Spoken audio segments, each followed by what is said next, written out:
Kung ano ginagawa mo sa pag-iempleyado, ganyan din gagawin mo sa pagnenegosyo, brad. Kung yung pera mo na 70,000 pesos na malinis na kita, nauubos sa kung saan mo hindi mo maintindihan, ganyan din ang mangyayari sa pagnenegosyo mo. Ang worst niyan, yung puhunan dinadala mo sa kung saan mo dati dinadala yung malinis na kita mo sa abroad. Hanggang sa dulo, mananatili pa rin ako. Isa akong OFW, brother. Ngayon, 2 times ko na nag-abroad. Sabi ko, parang paulit-ulit lang ba yung buhay? Yung gusto kong bagay na ma-achieve. So sabi ko, maghahanap ako ng makakatulong ba sa akin. So may natagbo ako ngayon na community. Tinatanong ako na, ano ba gusto mo sa buhay? Gusto ko matuto kung ano ba yung skill na meron ako. Kung ano ba yung meron na gusto ko bang ilabas sa tao. Kasi at the same time, magaling ako sa communication sa tao. Pero wala akong alam pagdating sa negosyo. Ano yung may payo sa akin ganun, brother? Unahin mo munang mag-ipon.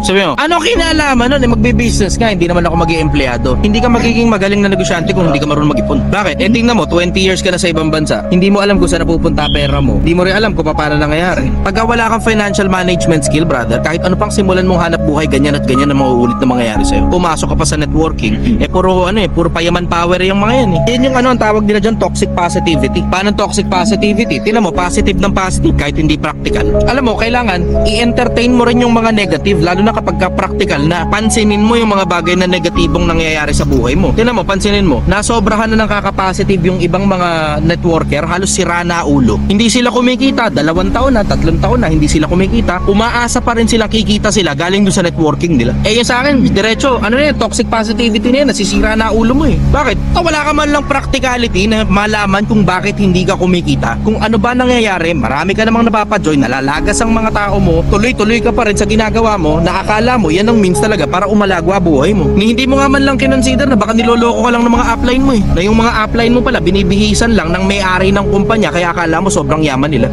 Pero hindi mo pinapakinggan yun. Bakit? Kasi nasobrahan ka na ng kaka-positive. Hindi pwedeng puro positive lang. Huwag mo kakalimutan, sa mundo merong positive, merong negative. Pag hindi mo kinonsider parehas, toxic positivity ang labas mo niyan o depression kapag nasobrahan ka sa negativity. Kailangan mong consider yung magkabilang panig ng lipunan. Yung magkabilang panig ng point of view. It's 6 versus 9. Ang nakikita mo puro 9 lang maghapon eh. Tingnan mo, katulad dun, paano ka uusad sa pagnenegosyo, hindi ka nga makaipon, partida na, malaki pa kinikita mo dyan ha.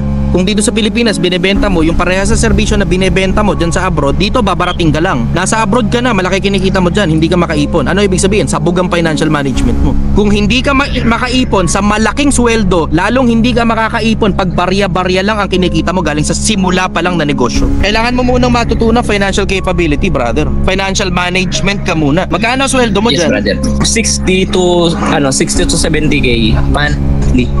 Malaki yan, brad. Diretsahan, malaki yan. Isipin mo, clean profit 70,000 pesos. Kung gumastos ka man dyan, siguro halaga 10,000 lang, ganun. Tapos saan napupunta ngayon yung ibang pera mo? Kung ano ginagawa mo sa pag-iempleyado, ganyan din gagawin mo sa pagnenegosyo, brad. Kung yung pera mo na 70,000 pesos na malinis na kita, nauubos sa kung saan mo hindi mo maintindihan, ganyan din ang mangyayari sa pagnenegosyo mo. Ang worst niyan, yung puhunan dinadala mo sa kung saan mo dati dinadala yung malinis na kita mo sa abroad. Yan nga yung sinasabi ko na may mga tao pang-empleyado lang. Pag 20 years ka na sa abroad, hindi mo talaga maintindihan kung saan napupunta pera mo, alam mong pang-empleyado ka lang talaga niyan. Pipilitin mo pang magnegosyo, magpapanggap ka ngayon na negosyante. Ano ngayon ang mangyayari? Yun nga lang, simpleng financial management na imaneho mo lang ng maayos yung pera mo. Yung sobrang simpleng konsepto na payamanin mo muna ang sarili mo sa pamamagitan ng pag-empleyado, ang ibig sabihin dapat yung kinikita mo mas malaki kaysa sa ginagastos mo. Yung basic principle lang na yun, hindi mo pa maintindihan, simpleng common sense lang yan. Ang worst niyan, papasok ka ngayon sa isang negosyo. Hanggang sa dulo, mananatili pa rin akong sumasagot ng mga tanong. Mananatili akong hindi interesado sa politika. Mananatili akong hindi interesado sa pera.